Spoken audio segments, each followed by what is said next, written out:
So first of all, guys, the reason we are running this experiment is to show you how chemicals will react to each other. If you remember, again, this Snickers candy experiment. So when we have one element in the system and it's finished, then the other elements available in the environment cannot do anything. In the samples we solved in the class, we had some zinc and then some amount were remained and so on. Here I have potassium permanganate. You see, it's very, very dark purple color.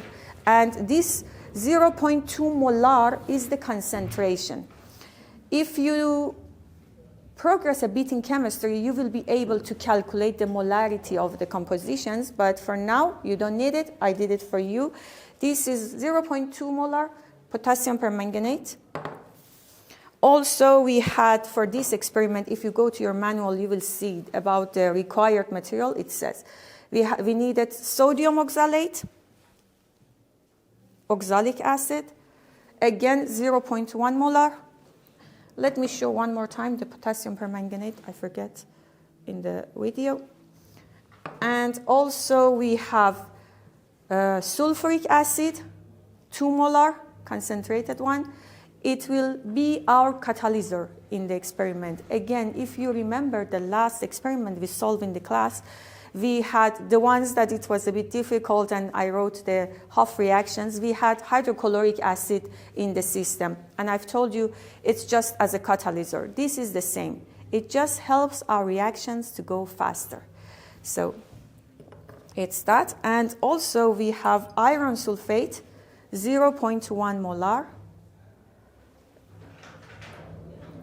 which is another element. So I will start like that.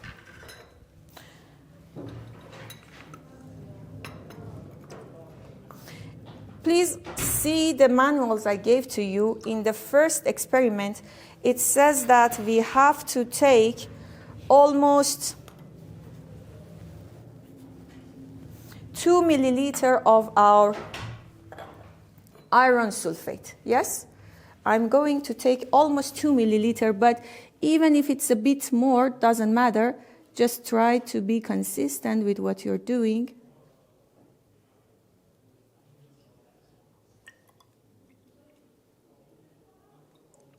I took 4 milliliters. Please write down somewhere.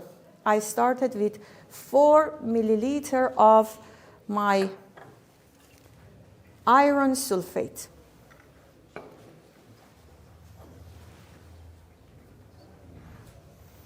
Then, in the next step, it says that add drop-wise some amount of potassium permanganate. So everybody, please look what is going to happen. It's very interesting. But before that, please let me to place it in one of my tubes. Let's call it tube 1. I will place my iron sulfate in my tube 1. And then I will try to add some drop-wise amount of potassium permanganate to it. What is the initial color in this tube you see? Very, very light green, almost yellowish to white, yes? So what you expect to happen? I'm going to add some drop-wise of potassium permanganate. Can you, okay, I hope you can see, I start to, it changed to yellow. I expected it becomes a bit purple or pink, but no. I add more drops, but if you see, this purple color disappears and it becomes green. I will repeat. Of course, it should be slowly, but I'm trying just to fasten a bit the process. Is it not interesting? It's purple. I added to something almost white, and I expected it to become purple, and it's really, really strong purple color, but it becomes just brownish and more brownish. So what is going on in this reaction is that my permanganate ion converts to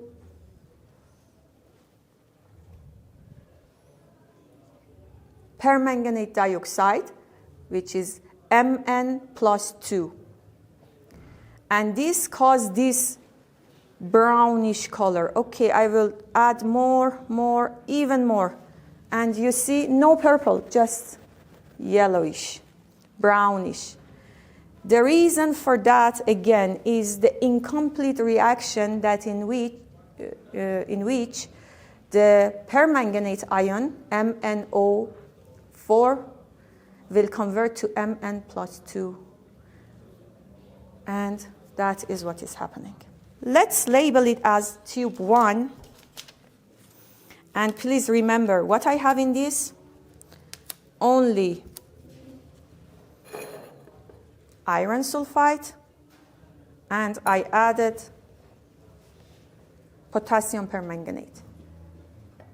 I label it as tube 1, and I give some time to that to stay in my tube tech. What is the second step? In the second step, it says that to repeat the same procedure, the same experiment, but this time I will use some acids as a catalyzer to speed up the process. Again, I will take almost 4 milliliters of my iron sulfate,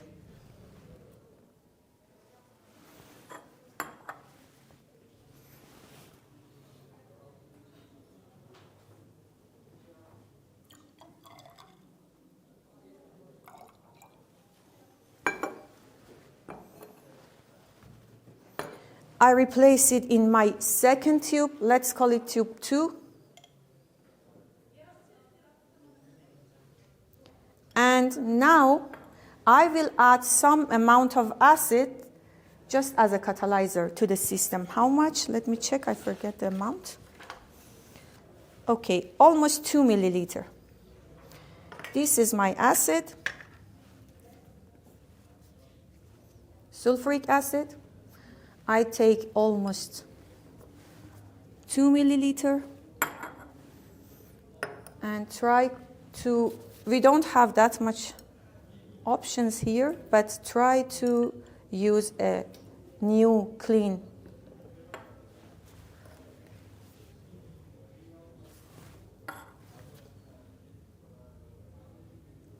Okay, I'll take 2 milliliters almost. And again, when you are working with acids, be super careful because, okay, it's more than 2. Now it's 2. Okay. When you're working with acids, especially concentrated ones, you have to be super careful. Wear the gloves. Don't contact with your eyes or anything else. So I added my acids. Shake it gently. And now it's time to add my potassium permanganate.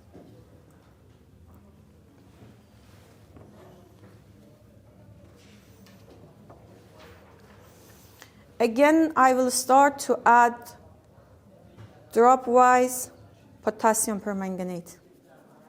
Isn't it interesting? I'm adding a very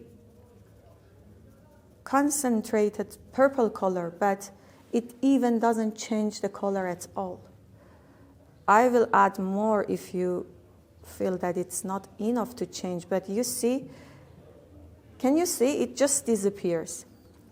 And the reason for that is that in the presence of acid, in this case sulfuric acid, the reaction is completely going. In this reaction, what we have is that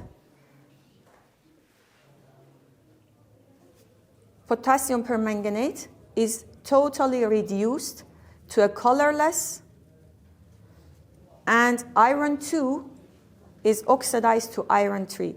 Okay, I will add more drops, and you see, even if I add continuously several drops, it disappears. So, you see the difference. I just add some amount of acids in the second experiment, but there is no yellowish color, and the experiment was completely run. Let's call it tube 2. I will label it, and it's very important when you are working in the lab to label your materials, to label your tubes, because maybe someone else wants to continue your experiment, or you may forget what you were doing before. So label like that, and I will put it here and give it some time to pass. And in the last part of this experiment, let me wash my... In the last part of experiment, part 3, we are going to run an experiment with sodium oxalate this time. Sodium oxalate or oxalic acid is this composition. This time I will take 4 milliliter of this one. Again, be sure that you are washing your dishes properly.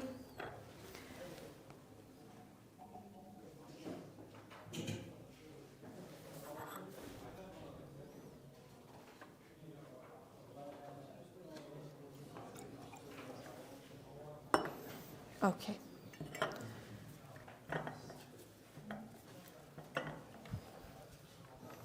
I place it again into my third tube. And then we have to add again 2 milliliter of our acid. So this experiment also needs to be run in the presence of acid as a catalyzer. I took 2 milliliter of my acid.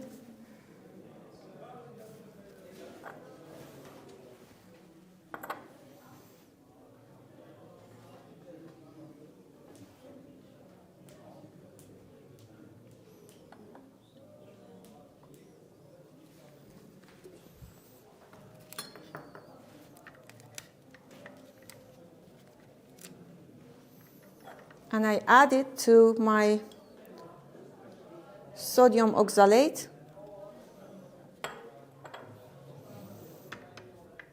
And now again, it's time to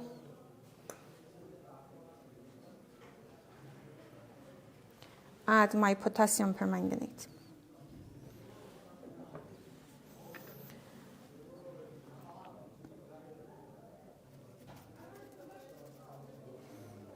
You see, it doesn't mix, it stays. But if you give some time, it will do something, it will react. For this part of experiment, you have to slow down the speed of your potassium permanganate addition, because it takes some time for your... You see, it even doesn't mix, it's trying to.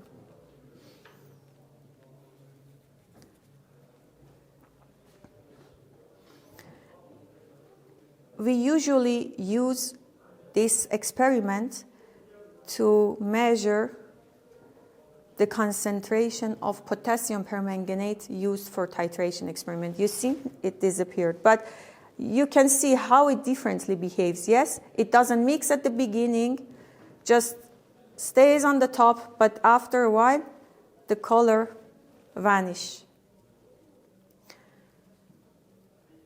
The oxalate ion in this experiment changes to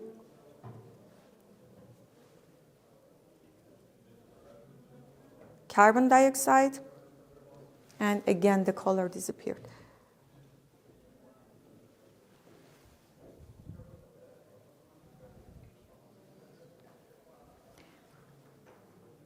And again, permanganate ion reduced to ion plus 2. So I hope you see clearly what is going on. This purple color changes very, very slowly. When I add it, let me add a bit more, and I will be thankful if the camera can catch it closer, how the color vanishes from purple to yellow and then to the very, very fade brown, and finally disappears. So I will do one more time just to make you sure that even if I add more, this process will be continued. And if I continue this process, if I add drop by drop my potassium permanganate gently, there will come a time that the color of this solution will start changing to purple. And this is the moment that reaction is not going further. My potassium permanganate now is reacting in this experiment, yes, in this tube. This is the reason that the color is changing. But if the color stays pink or purple, means that this permanganate doesn't react anymore. So I'm trying to speed up because we're on a shortage of time. But of course, it's better to add it very gently, drop by drop, to be more precise, because we are going to measure how much exactly of potassium permanganate will react.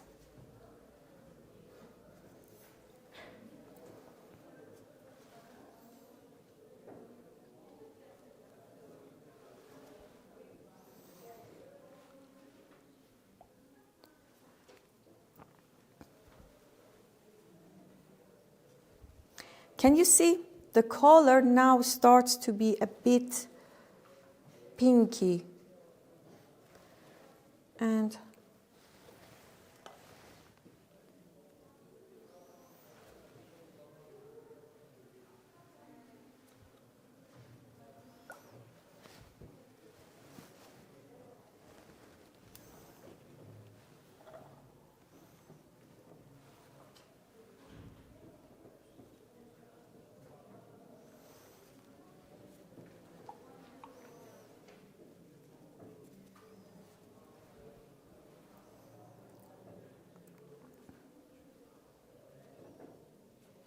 this means when the color still change means that I still have some reactions going on in this tube, yes?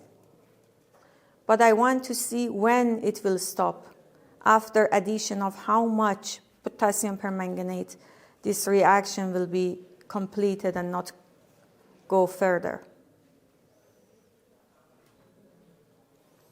I think the time came. You see, now seems that this reaction doesn't go further, or it becomes a bit slower at least.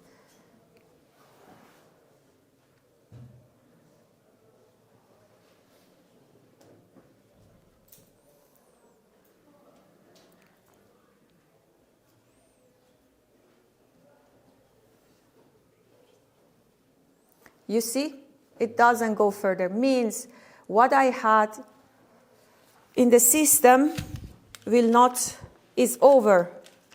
The oxalate ion in the system is finished, and there is not any more to react with my permanganate. I label it as tube 3, but I don't know why it doesn't stick. So I hope I can.